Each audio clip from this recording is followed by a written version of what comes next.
on just because it's raining. Also, no use of umbrellas either because that's with the wind projectile. You can't let that happen either.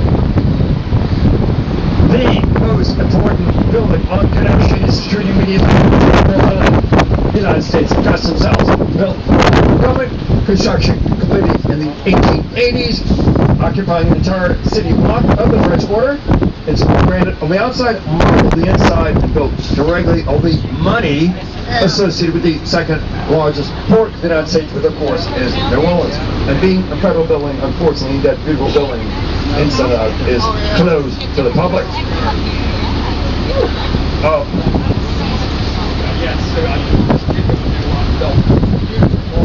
Actually, I remember the pink marble inside columns. They have a glass ceiling right in the center, rotunda. These massive columns from four stories from the ground level to the ceiling. Massive pink columns, and they're beautiful building. That did go in there. 9/11 shut it down to the public, but it is a beautiful building.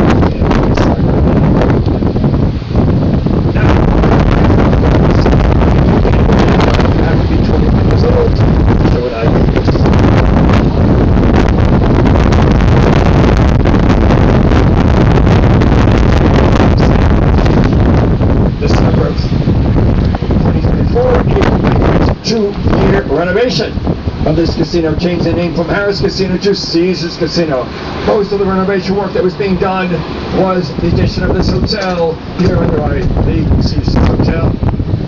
Now here in New Orleans, we have our own language here as well. We have term phrases, expressions that are unique to New Orleans, and one of many is a reference of any street that meets the Mississippi River, known as the foot. We are now at the foot of Canal Street, which would be if you will, the cultural center of the city. And here at the foot of Canal Street, we have our wonderful aquarium. Off to your left, that round green glass building is run by the Audubon Institute, that also runs our great zoo. And uptown the walls, we have the silver building, our ferry. That's the ferry terminal. For $4, anybody can ferry boat. That's right to the quiet. Known as and to your left, we have the fine Four Seasons Hotel. Its top two floors, the 33rd, 34th level, as its great observation tower known as View Orleans. If you plan to go to View Orleans, there's also almost a must-do destination planning, spending several hours there, because once you get upstairs, the view is fantastic and you won't ever want to leave. A lot of interactive exhibits here as well, soft comfortable chairs and sofas, and a wonderful cocktail lounge as well. And the second major street of downtown New Orleans is right in front of us, known as Porter Street. Therefore, the foot of Porter Street, we have docked one of our great paddle wheels, known as the Creole Queen. It would be behind the Hilton Hotel. And today, Porter Street is mostly for hotels and high-rise office buildings. And I also mentioned to you the origin of our unusual street names. Example here is Porter Street, named in honor of Julian Portis. His claim to fame was that he was the state of Louisiana's first president of the Louisiana State Senate when that body convened for the first time after Louisiana Purchase. After Louisiana became a state in 1812. Yes, a very obscure position in our state history, but a permanent street name in his honor. And we are now on our next stop for Porter Street hotels and high-rise office buildings, and of course the casino and those attractions I mentioned to you along the Mississippi River. Show of hands, please. Stop number 7. Looks like we're good. No one can stop number 7. Now you see the bus on the other side, which is empty. That's really weird. Not really, but we're packed and they're empty. If you decided you want to go back to the French Quarter, which you can do, you can exit here, go on to the other side of the casino, and by the Forest Hotel, we have stop 18, and you can transfer. So there's a couple of transfer points to get the opposite direction. So keep that in mind. If you decide, I want to go back to the French Quarter and not walk, you can get on that bus and make your way back into the French Quarter. That's where that bus is headed. Another major attraction in stop number 7, which is leaving, is this restaurant on your right, brick building, known as Mother's Restaurant. Operating since 1938, casual dining setting, so no dress code per se. All breakfast all night long, late lunches, and poor sandwiches. Earlier, lots of hard work across the city. And one of the is along the is this mural here on your right. Spices.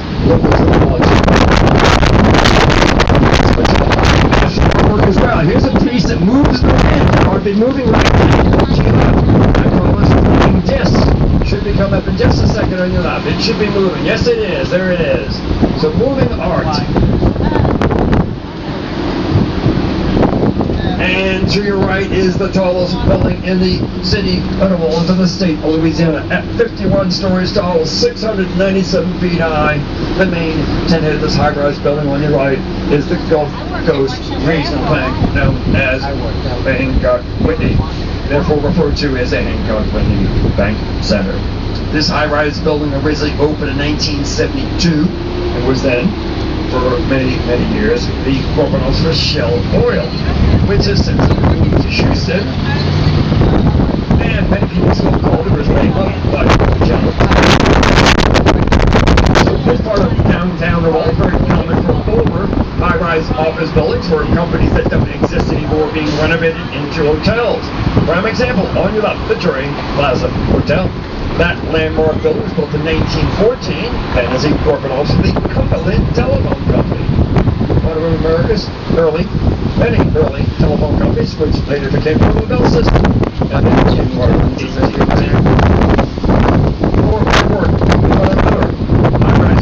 office building on the right at 909 Point Street. We have the bronze statues of the mandolin player and the slingshot athlete. Those statues, the work of the most famous sculptor of New Orleans.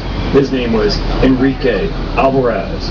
He was born in Mexico. As a child, he migrated to New Orleans with his family. And as a sculptor here in New Orleans, the different materials he worked with, his favorite was concrete. As many works across the entire city wall, many of them are of concrete. And coming up here on your right, we have a walk-on sports bar. Headquartered in Baton Rouge, our state capital. There are over 200 locations across the southeast. This particular franchise location on the right, owned by Drew Brees, the New Orleans Saints football team. And more artwork to your right, acquired by many, the mural of the clarinet alongside the Holland Hotel. And here's another piece of abstract artwork on your left, right in your corner. I've been telling this, the dog biscuits. Yes, folks, that's art.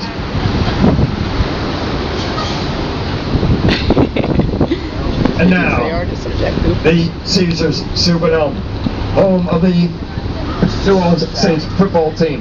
This iconic dome stadium opened in 1975 after 5 years of construction. Of course, many renovations since then.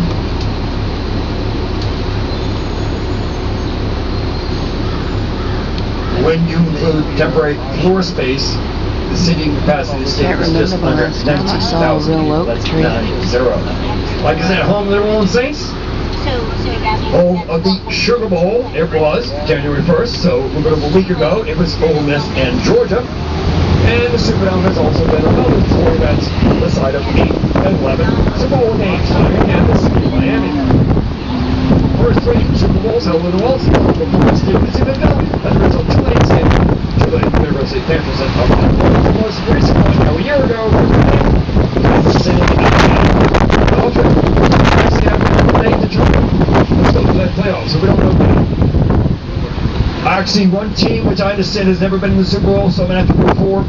But beat me up for this, so I'm going to have to go for the Jacksonville Jaguars, because I just said they've never been in the Super Bowl before, and just to get some variety in that game, because the game last year, the Superdome, has been rated by many as the most boring Super Bowl in NFL history.